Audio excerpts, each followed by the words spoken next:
बनते। यह अक्षय तृतीया का पर्व जैसा कि हमने जाना दो विशिष्ट व्यक्तियों के साथ जुड़ा हुआ है। एक व्यक्तित्व भगवान ऋषभनाथ और दूसरा व्यक्तित्व उन्हीं के प्रपौत्र श्रेयांश कुमार के साथ। भगवान ऋषभनाथ के आज के दिन 1 वर्ष और 40 दिन की तपस्या थी और आज के दिन उन्हीं के प्रपौत्र श्रेयांश कुमार के द्वारा श्रेयांश कुमार के हाथों से उनका पारणा हुआ था।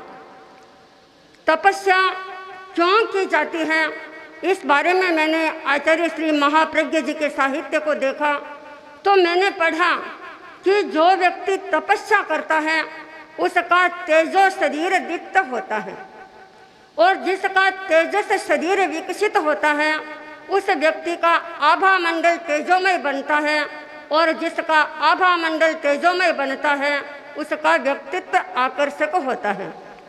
अधिक खाने वाले व्यक्ति का व्यक्तित्व कभी आकर्षक नहीं होता, उसका आभा मंडल भी तेजोमय नहीं होता। ज्ञाता सूत्र में मैंने पढ़ा कि तीर्थंकर गोत्र की प्रकृति जो सर्वोत्कृष्ट पुण्य की प्रकृति मानी जाती है उसमें 20 कारण बताए गए हैं, जिनमें तपस्या और दान ये दो तीर्थंकर गोत्र प्रकृति बंधन के दो महत्वपूर्ण कारण बताए गए हैं। हमने अभी सुना कि भगवान महावीर ने अपने 25वें भव में तपस्या करके तीर्थंकर गोत्र का बंधन किया था। मैंने यह भी पढ़ा कि भगवान नेमिनाथ ने अपने पूर्व भव में दाखों के धोवन का दान देकर तीर्थंकर गोत्र का बंधन किया था। शालिभद्र की घटना आप लोगों ने सुनी होगी।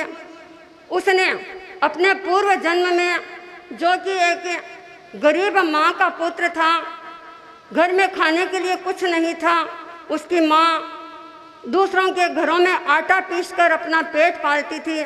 कोई गोगा जी का दिन आया होगा, बच्चे खीर खाने को उत्सुक थे। उसने भी सुना, माँ ने उसको मुश्किल से खीर बना करके दी। वह खीर उसको परोसी गई और उधर से कोई तपस्वी आ रहे थे। पता नहीं क्या हुआ, उसकी माँ तो गई थी कुएं पर पानी भरने के लिए और बालक ने देखा कि कोई तपस्वी आ रहा है। उसके मन में पता नहीं क्या भाव उद्बुद्ध हुए। उसने सोचा कि यह तपस्वी यहाँ आ रहे हैं और मेरे हाथ से मैं यह खीर इनको दूं। उधर मुनि आया, मैं बात को लंबाना नहीं चाहूँगी। उसने वह खीर का दान दिया और उस खीर के दान से वह असीम वैभव का मालिक शालिभद्र बना। आज के दिन में एक और घटना का आपके सामने जिक्र करना चाहूँगी। अभी आपने घटना सुनी थी कि घी का दान दिया गया। यानी प्राचीन काल में भी ऐसे श्रावक थे जो इस रूप में घी का दान देते थे। एक मुनि गोचरी के लिए गए, उनके पास पात्र था। श्रावक उसके घर में घी का पिंप आया हुआ था। मुनि को घी की अपेक्षा होगी, उन्होंने वह पात्र रख दिया और श्रावक उत्कृष्ट भावना से वह कह रहा था कि महाराज आज मैं धन्य हो गया, धन्य घड़ी धन्य भाग्य, आज मेरे घर पर आप पधारे और मुझे यह शुभ पात्र दान का योग मिल रहा है। उन्होंने वह पात्र, मुनि ने पात्र रख दिया और वो श्रावक अपने हाथ से घी का दान देने लगा। उधर क्या होता है कि मुनि ज्ञानी थे, वे उसकी भावधारा को पढ़ने लगे।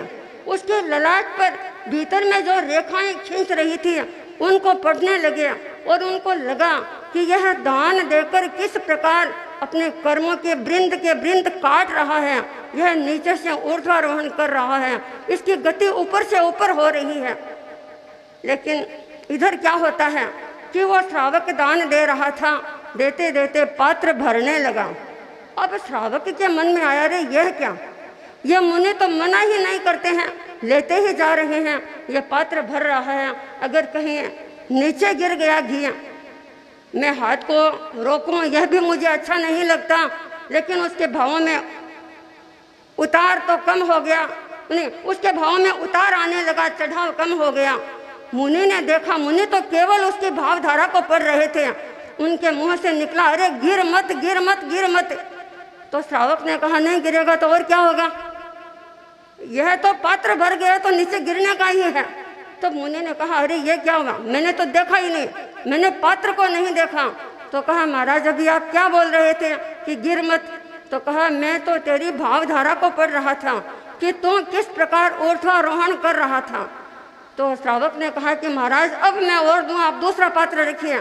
मुनि ने कहा, अब नहीं, अब इसके साथ तेरी आकांक्षा जुड़ गई है। मैं आप लोगों के सामने यह बताना चाहती हूँ कि चाहे तपस्या हो चाहे दान हो, अगर वह निष्काम भाव से होता है, शुद्ध पवित्र भावना से होता है, प्रदर्शन के लिए नहीं होता, किसी आवेश में नहीं होता, दिखावे के लिए नहीं होता, तो उसका बहुत बड़ा महत्व होता है। कुछ व्यक्ति तपस्या करते हैं, केवल प्रदर्शन के लिए कर लेते हैं, कुछ व्यक्ति अपने नाम के लिए कर लेते हैं, तो कभी कभी ऐसे तपस्वी भी होते हैं जो आवेश में भी तपस्या कर लेते हैं। गुस्सा आता है, चलो कुछ नहीं खाऊंगा। एक किसी कवि ने कहा, क्रोध कर्यासु मनुज रे चीकणा कर्म बंधाए, कोड़ भमारो तप तप्यो क्षण में खेरों थाए। चाहे कितनी ही तपस्या कर ली जाए, लेकिन अगर साथ में उपशम भाव न हो तो उस तपस्या का बहुत अधिक महत्व नहीं होता। अभी परसों ही परम पूज्य गुरुदेव प्रवचन में फरमा रहे थे कि तपस्या के साथ उपशम भाव का होना जरूरी है।